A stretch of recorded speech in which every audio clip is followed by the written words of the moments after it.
नमो तस्स भगवतो अरहतो सम्मा संबुद्दस्स। सभी मित्रों को सप्रेम नमो बुद्धा जय भीम। बौद्ध भारत में आपका स्वागत है। धम्मपदं का चौथा वर्ग पुष्प वर्गो यानी कि पुष्प वर्ग, इसमें 44वीं गाथा है। को इमं पठविं विजेष्यति यमलोकञ्च इमं सदेवकं को धम्मपदं सुदेशितं कुशलो पुष्पमिव पचेष्यति। यानी कि कौन है जो देवताओं सहित इस यमलोक तथा इस पृथ्वी को जीतेगा। कौन चतुर पुरुष अच्छी तरह से उपदिष्ट धर्म के पदों का पुष्प की भांति चयन करेगा।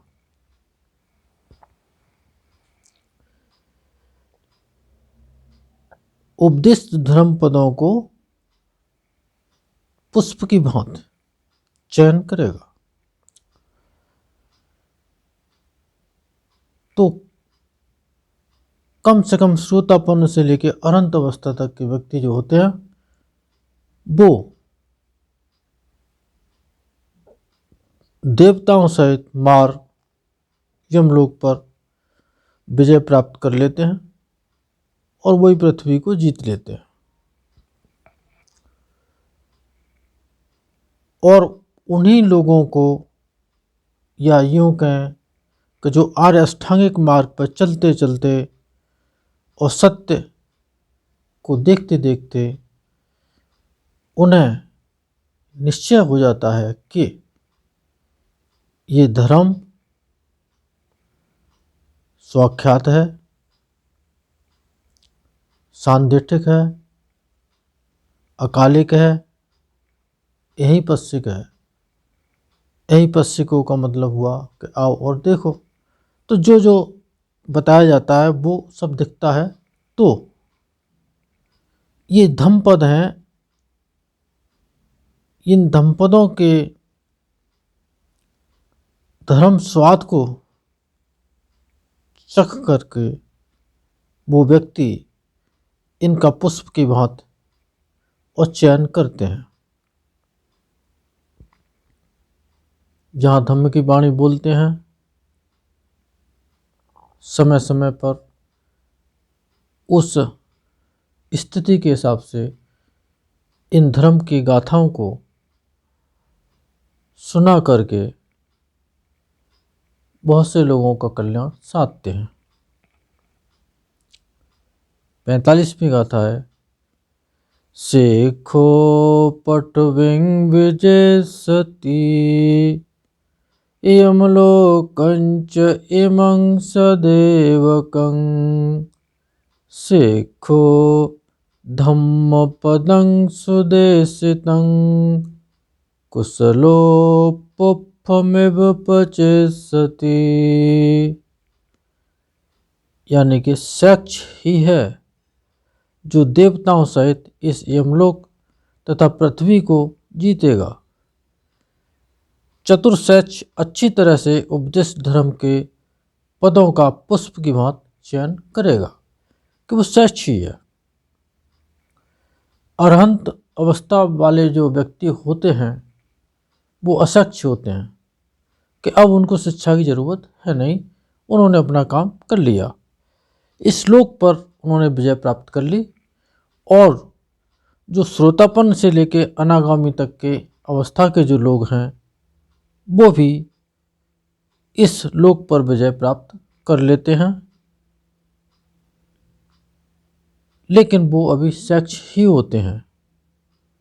और इससे और थोड़ा सा नीचे बात करें तो जो व्यक्ति अष्टांगिक मार्ग पर विपश्यना करते करते और जब सत्य को देखने लगता है तो इन गाथाओं से उन्हें बहुत ही संवेग जागता है और ये गाथाएं मधु की तरह मधुर लगती हैं। और फिर इन गाथाओं को समय समय पर वो उसका चयन करते और जिज्ञासुओं को सुनाते हैं। 40वीं गाथा है फेणु पवंकायमिमं विदित्वा मारीचिधम्मं अभिसंबुधानो क्षेत्वान् मारस्य पुफ्फकानि अदस्सनं मच्चुराजस्य गच्छे।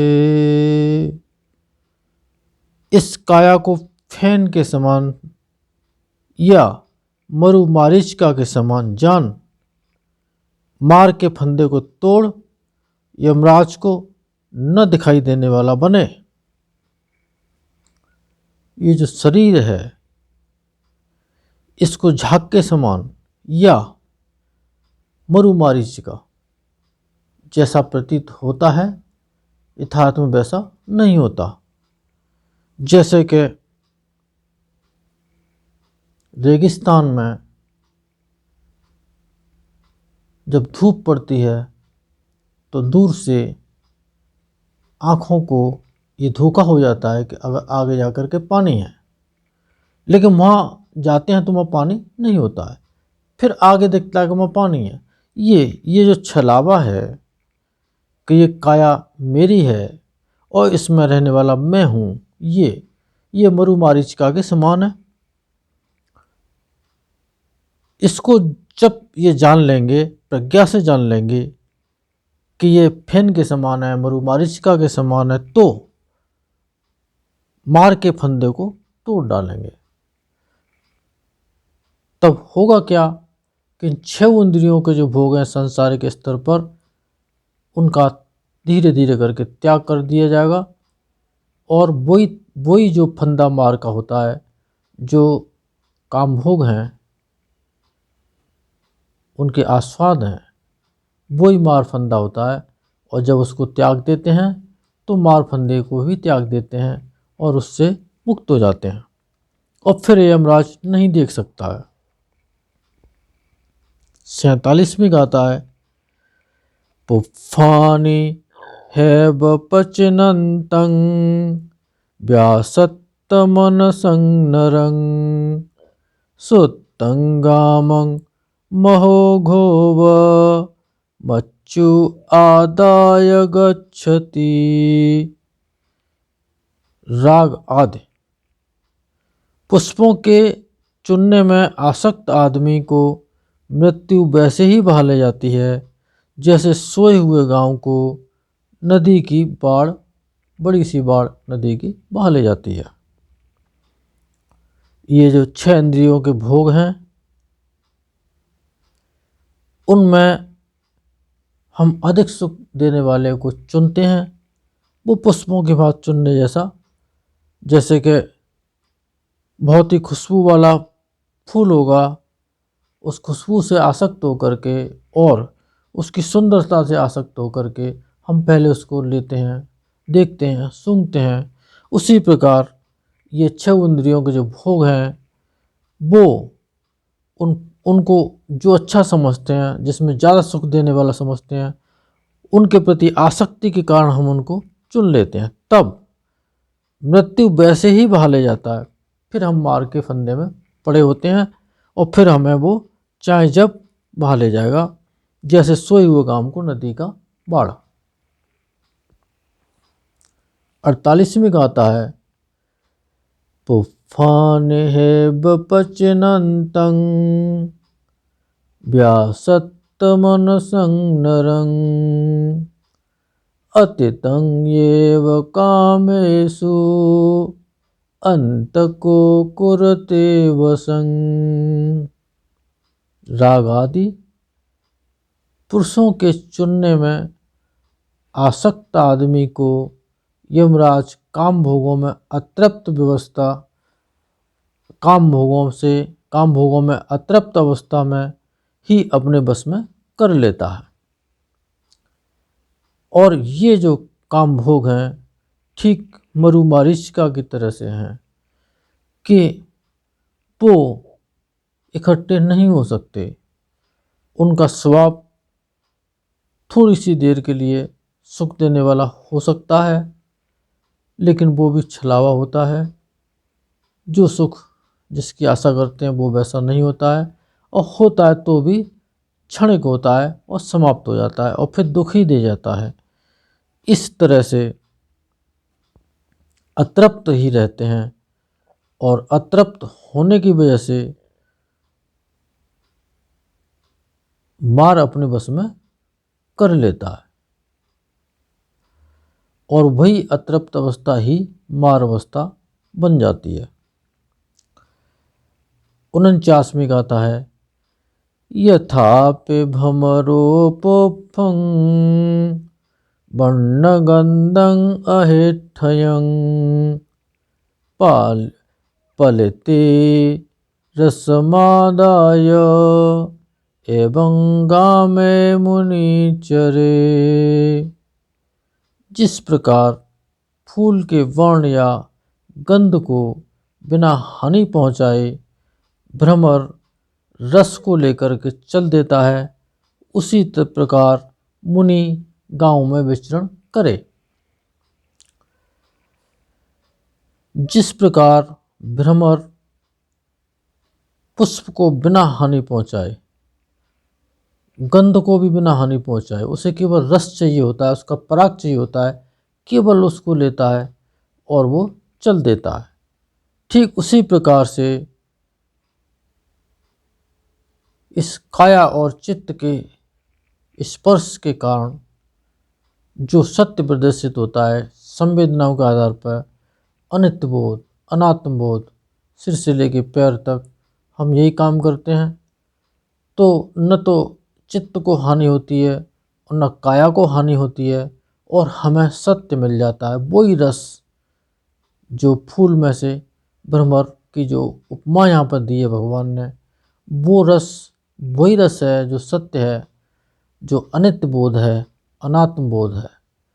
उस रस को हमें इकट्ठा करते हुए चले जाएंगे और परिशुद्ध हो जाएंगे। ठीक उसी प्रकार मुनि गांव में विचरण करे। यही गांव है सिर से लेकर पैर तक, इसी में मुनि विचरण करे और सत्य को इकट्ठा करे, वही रस के समान है। 50वीं गाथा है, न परे संग विलोमानी न परे संकता कतं अत्तनोव अविख्येय कतानि अकतानि च अत्तनोव अवख्येय कतानि अकतानि च। न दूसरों के दोष, न दूसरों को कृत अकृत को देखे। आदमी को चाहिए कि वह अपने ही कृत अकृत को देखे, अपने ही दोषों को देखे। दूसरों के दोषों को देख करके हमें ऐसा लगता है कि वो ये काम कर रहा है तो बड़ा सुख देने वाला होगा, हम भी करें, तो फिर हमें भी दोष हो ही जाएगा। दूसरों के किए हुए और न किए हुए को अगर हम देखते हैं तो भी हम भी उसी तरह से मैले हो सकते हैं। तो दोष देखने हैं, अपने देखने हैं, कृत अकृत देखना है, अपना देखना है, इसी से हमें लेना देना है। अगर भलाई देखनी है तो अपने से बड़े विद्वान लोग हैं, उनके जीवन में जो अच्छाइयाँ हैं वो हमें देखनी है, उनको हमें ग्रहण करने की इच्छा जगानी है। और दोष हमारे अंदर जो हैं, हमें दोष और किसी के नहीं देखने, क्योंकि हमारे ही दोष हमें दुख देते हैं। इसीलिए उन दोषों को हमें हटाने का प्रयास करना है। ये सम्यक समाधि का जो सम्यक व्यायाम है, उसी का ये अंश यहाँ पर भगवान ने प्रस्तुत किया गाथा के रूप में। इन धम्म पदों के सत्य के प्रताप से आप सबका मंगल हो, भला हो, कल्याण हो, संसार के सारे प्राणी सुखी हों। साधु साधु साधु।